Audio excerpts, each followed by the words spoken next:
Esse áudio é a narração do livro Cartas de Cristo. Você pode adquirir essa obra através do QR Code aqui na tela. Esse livro também está disponível para download no site cartasdecristobrasil.com.br e você acha o link aqui na descrição do vídeo. Carta 2, primeira parte. Esta carta, mais do que lida, deve ser ponderada. Eu sou o Cristo. Enquanto atuo desde as mais altas esferas da consciência criativa divina, minha influência envolve o seu mundo. Usando uma metáfora, estou tão distante em consciência do seu mundo quanto o Sol está da Terra. Entretanto, se você me chamar com sinceridade, estarei tão perto quanto for necessário para ajudá-lo. Haverá muitos que não poderão receber essas cartas. Estes ainda não estão prontos para elas. Haverá aqueles que tentarão abafar a sua existência, uma vez que os ensinamentos que contém serão uma ameaça para o seu sustento ou religião. Eles não terão êxito. A oposição apenas reforçará estas cartas. Haverá aqueles que receberão estas cartas com alegria, uma vez que suas almas sabem que mais além das religiões do mundo se encontra a verdade, a realidade da existência. Estes prosperarão e, finalmente, salvarão o mundo da autodestruição. Agora, continuarei minha autobiografia do ponto onde parei em minha última carta.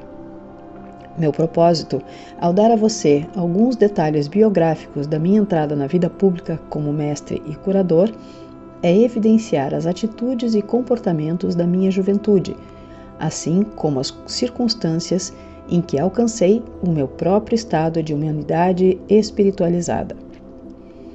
É importante que você possa visualizar como era a Palestina na época em que estive na Terra e perceber claramente os conflitos internos que meus ensinamentos despertaram nas pessoas doutrinadas pela crença judaica e nos ritos tradicionais. Estes conflitos são o ponto central que incapacitou os evangelistas de registrar com precisão tudo aquilo que tentei ensinar. Nos evangelhos, são frequentes as referências às minhas parábolas que descrevem a realidade do reino dos céus ou reino de Deus, seja qual for o termo que os evangelistas tenham utilizado. Porém, em nenhum lugar foi feita uma tentativa para aprofundar o sentido das palavras em si, para explorar as figuras de linguagem ou para chegar ao significado espiritual do reino de Deus ou do reino dos céus. À medida que eu falar sobre os verdadeiros sermões que dei às pessoas, à luz das minhas experiências no deserto e do seu próprio conhecimento dos fatos científicos, você será capaz de entender pelo menos um pouco daquilo que tentei ensinar naquele tempo. Uma vez que meu sucesso foi muito limitado, é imperativo que outra tentativa seja feita no começo desta nova era, deste milênio, pois é com base no meu elevado conhecimento espiritual, privilegiado e iluminado, que será fundada e se desenvolverá a próxima era. Foi, e ainda é, essencial que um mestre como eu e como outros que existiram, muito sensíveis e totalmente comprometidos mental e emocionalmente com a busca da verdade da existência, venham à Terra cunhar palavras para descrever para a humanidade, aprisionada em palavras, aquilo que reside na dimensão criativa universal em um estado não definido. Se não fosse por tais mestres inspirados, as pessoas na Terra permaneceriam na ignorância a respeito de tudo o que há além da Terra, pronto para ser contatado e pessoalmente experimentado e absorvido para promover a futura evolução espiritual. E ainda mais, se diz que a Bíblia é o livro mais amplamente lido no mundo. Na sua forma presente, ela serviu aos seus propósitos. O Novo Testamento, da forma como está, com toda a carga de interpretações errôneas, é um impedimento para a evolução espiritual. Agora é tempo de avançar para uma nova esfera de percepção e compreensão mística. Uma vez que me é impossível descer novamente a um corpo humano para falar ao mundo, além de ter outras dimensões nas quais ensino, tem nenhuma alma sensível para receber e transcrever. É o melhor que posso fazer para falar pessoalmente com você. Espero que você possa receber e aceitar isso. Tudo aquilo que for errôneo será apagado. Esteja certo disso. Os incidentes e as curas relatados nas páginas que seguem não são importantes. Eles aconteceram, mas são contados apenas para que você possa entender o seu verdadeiro significado espiritual. À medida que for lendo, quero que você relacione as condições de 2000 anos atrás com a sua vida e tempo presentes. Quero que você considere a pessoa de Jesus como um ícone do que finalmente pode vir a ser alcançado por todo o ser humano que estiver pronto e disposto a converter-se num membro fundador do reino do céu na terra. Ainda que as pessoas do seu mundo sejam o que você chama de sofisticadas e cheias de importância, com seus modernos conhecimentos e ensinamentos, versados nos costumes contemporâneos e nas novas formas de se relacionarem uns com os outros, as pessoas daquele tempo eram basicamente iguais a você. Elas eram controladas e motivadas inteiramente pelos seus impulsos gêmeos de ligação e rejeição e desejos e repulsões, assim como você. Elas amavam, odiavam, criticavam, condenavam, caluniavam e intrigavam. Tinham ambições de chegar ao topo da sociedade, desprezavam aqueles que fracassavam na vida, secretamente eram promíscuas e insultavam aqueles de que, de alguma forma, eram diferentes delas. Para ajudar você a compreender e a entrar plenamente naquele tempo em que estive na Terra, minha consciência desceu até seu plano de existência terrena para experimentar, mais uma vez, a pessoa de Jesus, as emoções e os acontecimentos nos quais estive envolvido. Quando saí do deserto e pus o pé na estrada em direção à minha aldeia de Nazaré, ainda estava exultante, exuberantemente feliz com o conhecimento tão gloriosamente revelado a mim no deserto. Fixei completamente meus pensamentos em tudo o que havia aprendido, e se meus pensamentos se perdiam nas minhas antigas formas negativas de pensar, rapidamente me voltava para o Pai para receber inspiração e determinação para superá-los. Desta forma, eu voltava constantemente à luz da consciência e do entendimento. Algumas pessoas me olhavam com desconfiança, vendo minha alegria e também minha aparência suja e descuidada. Será que eu estava bêbado? Perguntavam-se. Outros me olhavam com aversão. Ao invés de reagir com raiva, como fazia no passado, eu lembrava que havia sido abençoado com visões e conhecimento que eles não podiam nem imaginar. Abençoei-os, rezei para que sua visão interior se abrisse de maneira semelhante e continuei em paz o caminho até minha casa. Entretanto, alguns aldeões olharam com compaixão para o meu lamentável aspecto e correram para suas casas para buscar-me pão e mesmo vinho, para ajudar-me a continuar o caminho. Havia sempre alguém que me oferecia abrigo para a noite. O Pai Vida, de fato, supriu todas as minhas necessidades e me deu toda a proteção necessária. Durante todo esse tempo, eu não disse nem uma palavra a respeito das minhas semanas no deserto. Sentia que ainda não era o momento. Por fim, cheguei à minha aldeia, Nazaré, e o povo caçoou abertamente de mim, apontando meu aspecto imundo e minha roupa rasgada. Vagabundo, preguiçoso, sujo, foram algumas das palavras mais amáveis que me lançaram. Cheguei à porta de minha mãe com um sentimento de pavor, pois eu sabia que ela ficaria mais chocada do que seus vizinhos ao me ver diante dela. Magro, mostrando os ossos sob a pele, os olhos fundos, as bochechas vazias, a face queimada, os lábios rachados do sol, a barba longa e embaraçada. E a roupa? Ficaria furiosa ao ver minha roupa. Sua cor original totalmente irreconhecível pelo pó do deserto e o tecido desfeito e rasgado. Subi os degraus e preparei-me para aguentar a fúria de minha mãe. Quando chamei, minha irmã veio à porta. Olhou-me boquiaberta, assustada e com os olhos arregalados, e bateu-me a porta na cara. Ouvi-a correr para os fundos da casa, gritando: "Mãe, venha depressa! Há um homem velho e sujo na porta!" Escutei minha mãe resmungando irritada para si mesma, enquanto corria para a porta. Abriu-a de repente e ficou paralisada pelo choque. Eu sorri por um momento. Ela olhou-me de cima a baixo, cada vez mais horrorizada, ao dar-se conta de que este homem de terrível aspecto era de fato seu filho rebelde, Jesus. Estendi minha mão para ela, dizendo: sei que causo pena a você, mas pode ajudar-me? Imediatamente sua expressão mudou e, levando-me para dentro, trancou a porta. Depressa, disse para minha irmã assustada.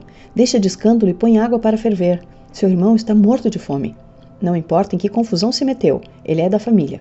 Temos de ajudar, temos que cuidar ele. Suavemente, me ajudou a tirar a roupa, inclinou-me sobre um grande recipiente de água e esfregou-me até ficar limpo. Lavou-me, cortou-me meu cabelo e barba e cuidadosamente cobriu as feridas do meu corpo e lábios com uma pomada cicatrizante. Nenhum de nós quebrou o silêncio. Saboreei o amor que ela me demonstrou e tentei demonstrar minha gratidão com a atitude mais doce e sensível. Depois de vestir-me uma túnica limpa, ela serviu-me uma refeição frugal de pão, leite e mel. Relutante, deu-me vinho para recuperar as forças, embora estivesse claro que ela pensava que era o vinho a grande causa de minha terrível situação. Então, conduziu-me até a cama e cobriu-me. Dormi por várias horas e acordei revigorado pela luminosa manhã de sol que se via pela janela. Eu agora estava ansioso para falar com minha mãe e dizer-lhe que eu era de fato um Messias, mas não daquele tipo que imaginava o povo judeu. Eu podia salvar as pessoas das más consequências de seus pecados.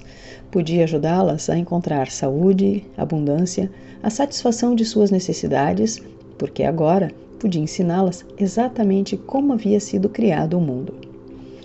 Assim que comecei a falar, ela começou a ficar encantada e animada. Pulou de pé e quis sair correndo para contar aos vizinhos que seu filho era realmente o Messias. Deveriam ouvir a maneira como ele falava, e ele havia jejuado no deserto. Mas eu a impedi de fazer isso. Eu disse que ainda não havia contado a ela o que me fora revelado. Uma das coisas mais importantes que havia aprendido era que os judeus ortodoxos estavam completamente equivocados a respeito de suas crenças num Deus vingativo. Não havia tal coisa. Isto a deixou contrariada e desconcertada. Então exclamou: como então Jeová vai governar o mundo e nos tornar bons e nos fazer escutar seus profetas se não nos castigar? Agora você ficou tão importante que pode ensinar aos sumos sacerdotes o seu próprio trabalho, que foi transmitido a eles desde o tempo de Moisés? Vai trazer ainda mais vergonha para essa casa? Ela começou a chorar e disse com raiva: você em nada mudou.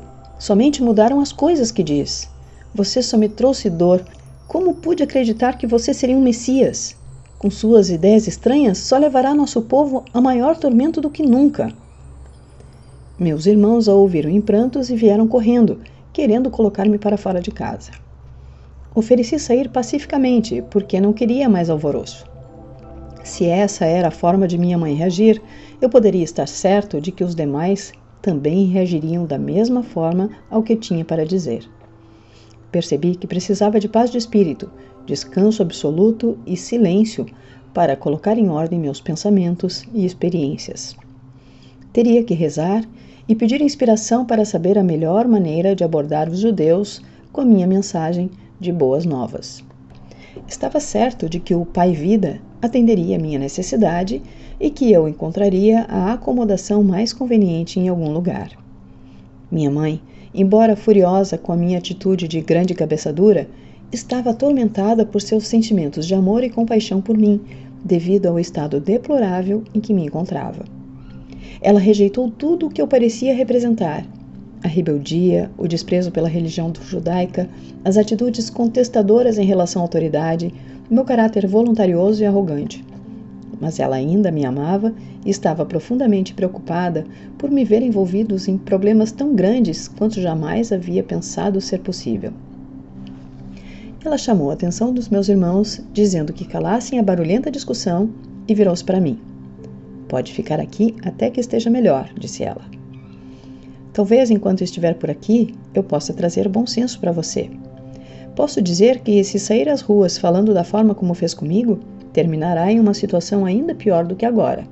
Pessoas boas vão cuspir e jogar seu lixo podre sobre você. Você é uma desgraça para essa família. Apesar de toda a sua raiva, ri e agradeci, beijando-a calorosamente. Fiquei contente, sabendo muito bem que por trás de toda essa raiva, ela estava profundamente preocupada comigo. Alimentou-me bem e confeccionou-me boas roupas novas. Agradeci por tudo que ela fez para melhorar minha aparência, porque sabia que, para mover-me livremente entre os ricos e pobres, deveria estar com roupas decentes e adequadas. Às vezes, havia escassez de alimentos em casa. Recorrendo ao poder do pai, eu a reabastecia sem dizer nada. Ela também não disse nada.